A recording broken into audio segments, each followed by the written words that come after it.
Good afternoon everyone. છેલ્લા 2-3 દિવસથી આપણે રોજ એક પ્રેક્ટિકલમાં આગળ વધીએ છીએ.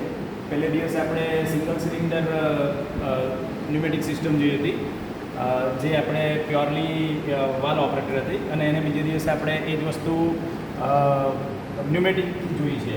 હવે આજે આપણે એમાં થોડા પ્લસ થયા છે અને આપણે ડબલ એક્ટિંગ જે સિલિન્ડર છે એને ઓપરેટ કરવા. તમે જોઈ શકો છો કે આ ડબલ એક્ટિંગ છે.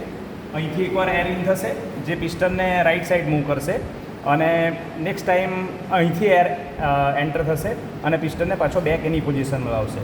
તો આપણે અત્યારે બધા કનેક્શન કર્યા છે. આ મેનિફોલ્ડ છે, એમાંથી આ સોલેનોઇડ વાલ્વ છે, અને એનું એક કનેક્શન છે તે લેફ્ટ સાઈડમાં ડબલ એક્ટિંગ સિલિન્ડરને આપ્યું છે, અને બીજું એક રાઈટ સાઈડમાં આપ્યું છે. અને બાકીના જે ઇલેક્ટ્રિકલના કનેક્શન છે આપણે 24 વોલ્ટ ડીસી આ પેનલ પર લીધા છે.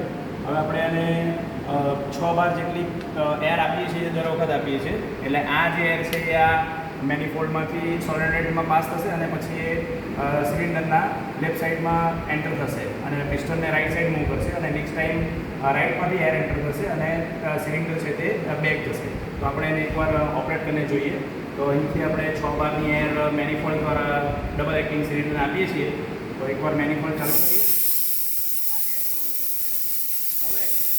જ્યારે આપણે અહીંથી આ પ્રેસ કરશું તો આપણું જે સિલિન્ડર છે એ રાઈટમાં જશે, અને ઓફ કરશું તો લેફ્ટમાં જશે. તમે જોઈ શકો છો કે સોલેનોઇડ વાલ્વ પણ